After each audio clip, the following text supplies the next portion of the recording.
श्री राम। इधर उनके रूप को देखकर सबके मन में यह निश्चय हो गया कि शिव जी विशाल धनुष को, जो संभव है न टूट सके, बिना तोड़े भी सीता जी रामचंद्र जी के ही गले में जयमाला डालेगी।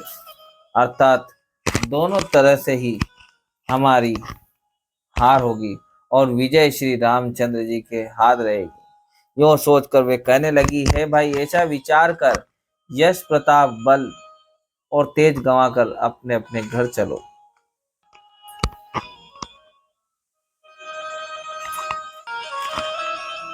दूसरे राजा, जो अविवेक से अंधे हो रहे थे और अभिमानी थे, यह बात सुनकर बहुत हंसे। उन्होंने कहा, धनुष तोड़ने पर भी विवाह होना कठिन है, अर्थात सहज ही में हम जानकी को हाथ से जाने नहीं देंगे। फिर बिना तोड़े तो राजकुमारी का ब्याह ही कौन सकता है।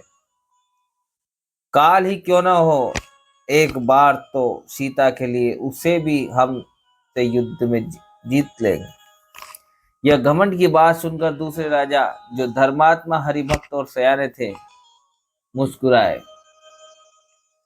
उन्होंने कहा, राजाओं के गर्व दूर करके जो धनुष किसी से नहीं टूट सकेगा, उसे तोड़कर श्री रामचंद्र जी सीता जी को ब्याहेंगे।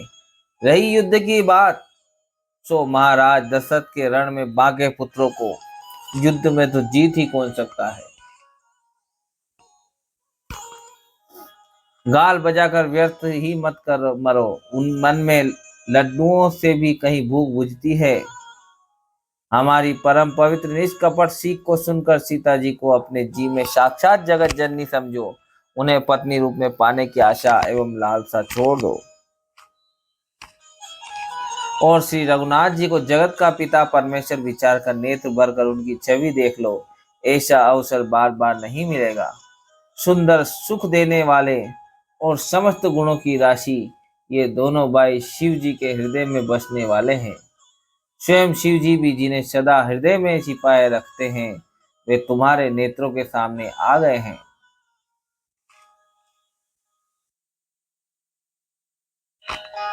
समीप आए हुए भगवत दर्शन रूप अमृत के समुद्र को छोड़कर तुम जगत जननी जानकी को पत्नी रूप में पाने की दुराशा रूप मिथ्या मृग जल को देखकर दौड़कर क्यों मरते हो। फिर भाई, जिसको जो अच्छा लगे वही जाकर करो।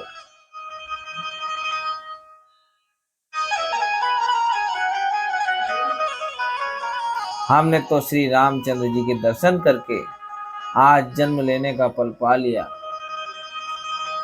जीवन और जन्म को सफल कर लिया है।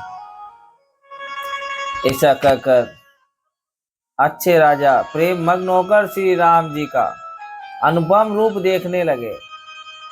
मनुष्यों की तो बात ही क्या, देवता लोग भी आकाश से विमानों पर चढ़े हुए दर्शन कर रहे हैं और सुंदर गान करते हुए फूल बरसा रहे हैं।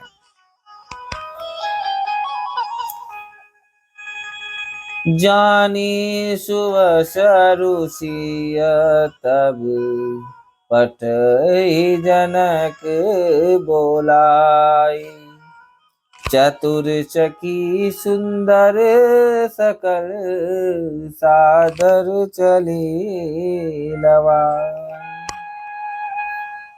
तब सुअवसर जानकर जानकी जी ने सीता जी को बुला भेजा। सब चतुर और सुंदर सखियां आदर पूर्वक उन्हें लिवा चली। रूप और गुणों की खान जगत जननी जानकी जी की शोभा का वर्णन नहीं हो सकता। उनके लिए मुझे काव्य की सब उपमाएं तुच्छ लगती है, क्योंकि वे लौकिक स्त्रियों के अंगों से अनुराग रखने वाली है, अर्थात वे जगत की स्त्रियों के अंगों को दी जाती है। काव्य की उपमाएं सब त्रिगुणात्मक माइक जगत से ली गई है। उन्हें भगवान की स्वरूपा शक्ति श्री जानकी जी के अपराकृत चिन्मय अंगों के लिए प्रयुक्त करना, उनका अपमान करना और अपने को हास्यास्पद बनाना है। सीता जी के वर्णन में उन्हीं उपमाओं को देखकर कौन कुकवि कहलाए और अपयश का भागी बने। अर्थात सीता जी के लिए उन उपमाओं का प्रयोग करना सुकवि के पद से च्युत होना और अपकीर्ति मोल लेना है। कोई भी कभी ऐसी नादानी एवं अनुचित कार्य नहीं करेगा। यदि किसी स्त्री के साथ सीता जी की तुलना की जाए तो जगत में ऐसी सुंदर युवती है ही कहाँ जिसकी उपमा उन्हें दी जाए।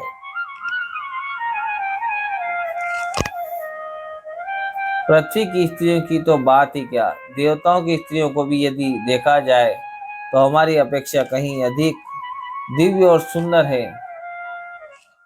तो उनमें सरस्वती तो बहुत बोलने वाली है। पार्वती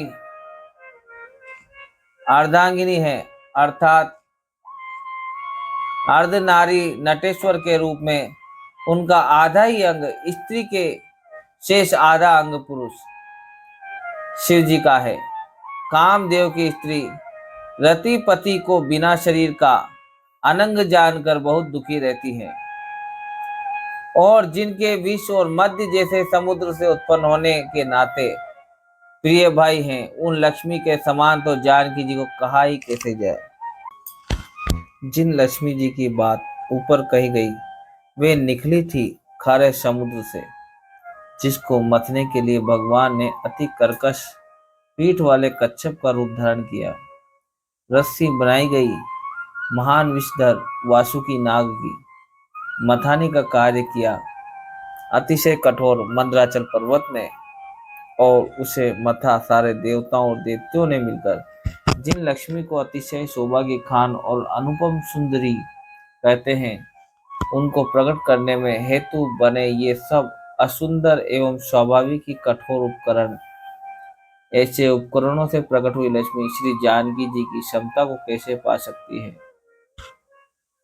हाँ, इसके विपरीत यदि छवि रूपी अमृत का समुद्र हो, परम रूप में कच्छप हो, शोभा रूप रस्सी हो, श्रृंगार रस पर्वत हो और उस छवि के समुद्र को स्वयं कामदेव अपने ही कर कमल से मथे, इस प्रकार का संयोग होने से जब सुंदरता और सुख की मूल लक्ष्मी उत्पन्न हो तो भी कवि लोग उसे बहुत संकोच के साथ सीता जी के समान कहेंगे। जिस सुंदरता को कामदेव मथेगा वह सुंदरता भी प्राकृत लौकिक सुंदरता ही होगी, क्योंकि कामदेव स्वयं भी त्रिगुणमयी प्रकृति का ही विकार है। अतः उस सुंदरता को मत कर प्रकट की हुई लक्ष्मी भी उपयुक्त लक्ष्मी की अपेक्षा कहीं अधिक सुंदर और दिव्य होने पर भी होगी।